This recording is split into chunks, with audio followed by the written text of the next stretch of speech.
How's everybody doing? Good. How are you? See everybody. Well, Barry, outside of that slot position, what did you learn about your receivers, and what do you want to see from them during training camp with this I competition? learned that I think we've got a talented group that is just getting better and better, and they need to pick up where we left off, and excited for the competition in the room. There's going to be plenty of it, and we've got a stable of guys I think that can help and contribute, and looking forward to watching to see what they can bring to the table. What did you see specifically from Malik and then the new guys, Justin and Hudson, in that role? Yeah, well, Malik, he's big and strong and can run, and he's smart. He's got all the tools, and it's a great opportunity for him to take that next step. And then, J-Bo is a tall, long guy, similar physical characteristics of Malik, can really run. And then, Hudson is, kind of a hybrid, kind of slot perimeter type guy, or maybe perimeter / slot, type guy that we used in a couple different positions. That I think the best is yet to come for him as far as what he's done here so far. Is there anything unique, the goals that you want to accomplish this year's camp versus years past? I don't think anything unique.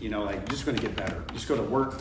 We want Friday's practice to be the best practice that we could possibly have. Organization, details, energy, focus, execution, those types of things. Just taking it one day at a time and just trying to, in the present, to get better. That's not unique to any camp. It's coach speak, but it's real speak, and that's what we got to do.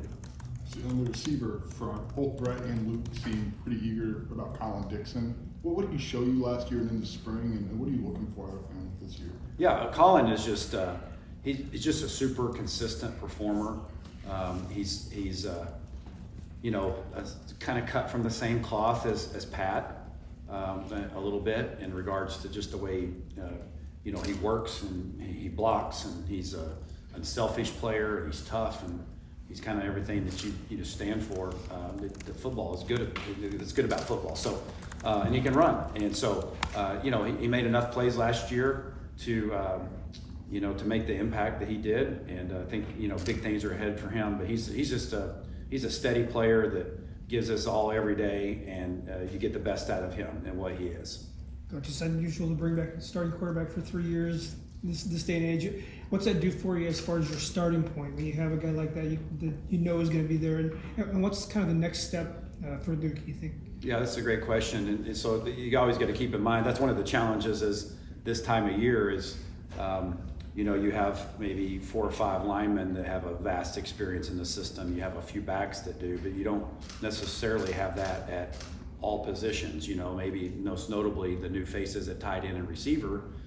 So you've got to manage, pushing Luke and the other guys that are returning and they're familiar schematically with what we're doing, all the while not leaving the new faces and the new additions behind. So that's a constant pursuit of that blend that we're trying to get done to help us move forward. So we kind of gauge that as we go, and then particular to Luke, he's got a lot of confidence in what we're doing, how we're doing. I think I know him very well. He knows me very well. And it's just a little small details for him. Rhythm, timing, decision-making, consistency, all the things that you would ask for any quarterback. I know he's willing and really excited to play his best football. That's what we want. We just want him to play his best ball that he's played since he's been in Illinois this year. To dovetail off that, Barry, when you have so many returners coming back on your side of the ball, does that expedite the idea of install and how much time we have to spend on kind of the basic fundamental things, or does it not change the way you address fall camp? It doesn't change it greatly. I mean, to some degree, there's obviously with the spring ball and even the summer work, things have really shifted over the last several years to where the time that you're afforded with them in the summer, just not long ago, I don't know the exact number, but 8 to 10 years ago, Couldn't have a ball. Yeah, you really weren't doing much in the summer, and so it was like you kind of had to kind of crawl into that fall camp. And just not long ago we worked with our guys, and so we did. So that does affect things. But yeah, so we want to push it forward, but also our identity is our identity, and what we've been and what we are. The core foundations, the principles of what we're trying to do offensively haven't shifted at all. And so the tweaks, the nuances, that may afford us a little bit more to be able to get into those a little bit earlier, but we don't want to leave those other guys behind because we need depth. We need all hands on deck. How eager is Caden to get back out there, and how much do you root for a guy after what he went through last year? Well, yeah, he's really eager. He's ready to go. He's fully cleared to go. He's been cleared. I think our team's ready to have him back. I say this a lot, I have said this, and those guys that, and there's a bunch of them in the program that miss, a season, significant time, and they're in the training room for a long rehab of whether it be 6 months, 8 months, 2 months, 3 months, and that's the only people that really experience that and understand what they're going through are the ones that went through it. And when you work year round to play and you get that taken away from you, it's hard. And so for Caden and for others that went through that, that's hard. Cole Rusk, went through it. That's hard.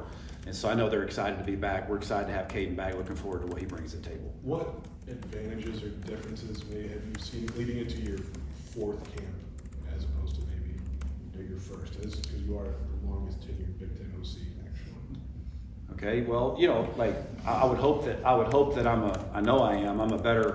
a better coordinator and coach today than I was sitting before you, 3 years ago, under Coach B's guidance, trial and error, learning the league, learning our players.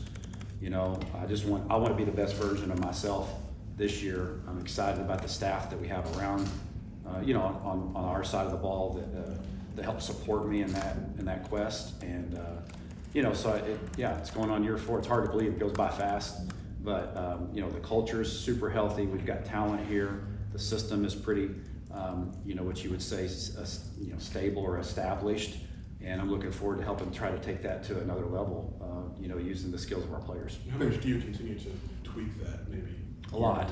Yeah, constant pursuit of tweaking, always looking at ways we can fine tune things, better things. And that's our collective minds as a staff, watching film, evaluating the season, evaluating spring, studying things, studying different people, visiting places. All that's a continuum. It's just a continuum. And I'm hoping to put our best foot forward this year, like we always do. And every decision we make is for what we think is for the best interest of our offense. And so tweaks, changes, subtractions, additions all go into what we think is going to be best for our offense. How's your tight end room evolved with the addition of Davin, Christian, and then Cole back healthy? Yeah, it's evolved a lot, and I think we've got, I think we have a similar situation there that we would at receiver. We've injected some new faces, but we also have some established players that we feel really good about. So I would say that's the very same thing for the receiver room, that we've got a lot of returners, that we feel good about, but we needed more depth.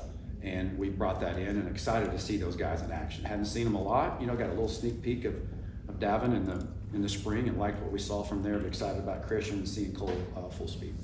Versatility at running back was kind of a team strength last year. A combination of power guys and speed guys. You envision the same kind of thing? Yeah, I do. I mean, obviously body types kind of somewhat dictate that, and obviously in our room, we know the differences there.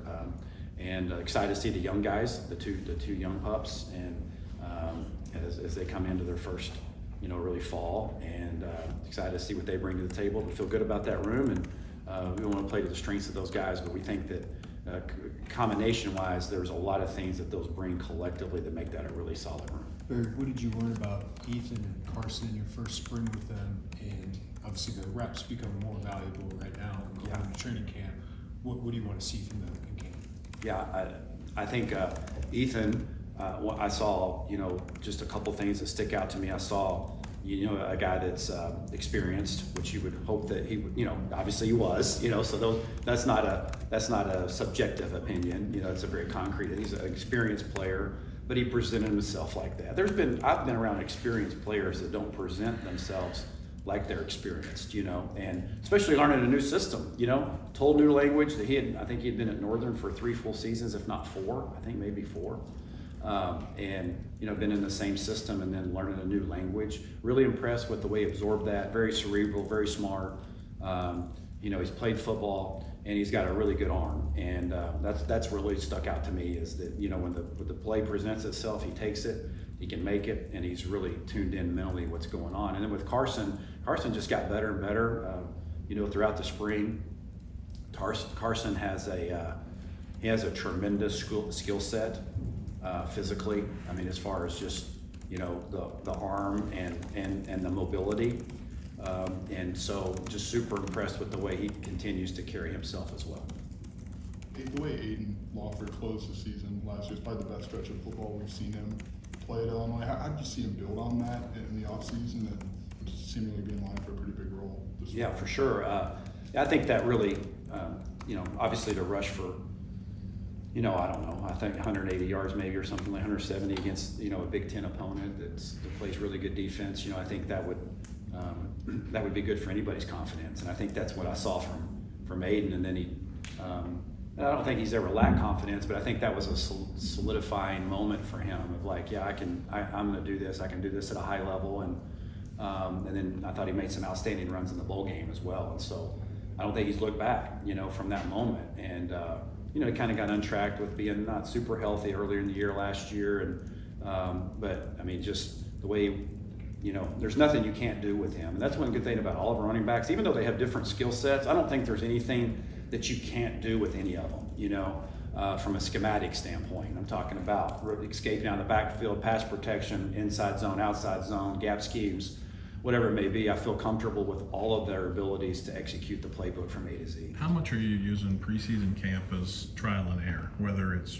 calls, whether it's personnel groupings, whatever it is, just do you get into August and know that, okay, this is going to work, or we have a good idea this is going to work, or do you get into August and go, wow, that really did work? Well, I think, you know, hopefully there's not a lot of trial and error going on anywhere when we coach, because the practice reps and the preparation, the meeting time is so valuable and critical. Okay. You know, like I think really at this next camp, I mean, really about, I think 40% of all of our practices that we'll have all year long are done during camp, you know, as far as our hardcore practices. And so those are so valuable and precious that yeah, to your point, I know what you're asking about a scheme here, a tweak here, a guy here. There's some of that involved, but we're in the getting our team ready for the season mode. And so a lot of the stuff that's already been vetted was kind of vetted through spring, through the summer. And now we're kind of really focused on, like, here's what we think the strength of our team's going to be.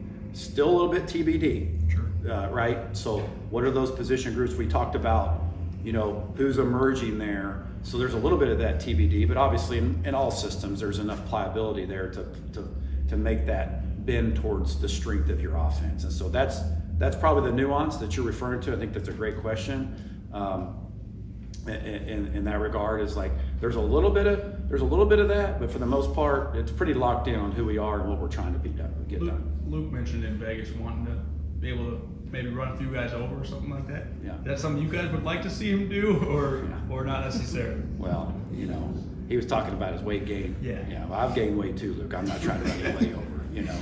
And you know, so I know what he's feeling good about how and he should. He's worked hard, like our whole team. Tank and his staff have done a great job with our whole team. He's in great shape. Luke's in great shape. The added weight is a good thing. We want him to be the quarterback, and when it presents himself, I think to his point, that added weight should go a long way in helping protect himself.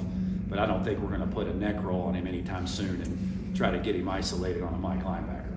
If the Northwestern, do one more after this one. If the Northwestern game was maybe affirmation for Aiden, just that he could do that, just what carryover did you see in the spring, maybe off of that? Yeah, I haven't really noticed. I don't think you notice a change in his demeanor or who he is or the way he works and presents itself. I just think, listen, you know, when you accomplish something like that, I think it adds a feather in your cap. And when you get feathers in your cap, you play and present with more confidence. And I think it's really that simple for him. I think just experiencing that moment of, you know, having a breakout game like that and a strong breakout. I mean, that just goes a long way in propelling a player in his confidence. And so I don't know if there's anything I put my finger on, but I just know it's going to help him and has helped him already become even closer to reaching his full potential. Coach, out in Vegas, Coach Bielema talked about Josh Kreutz being kind of the brains of the outfit up front. Yeah.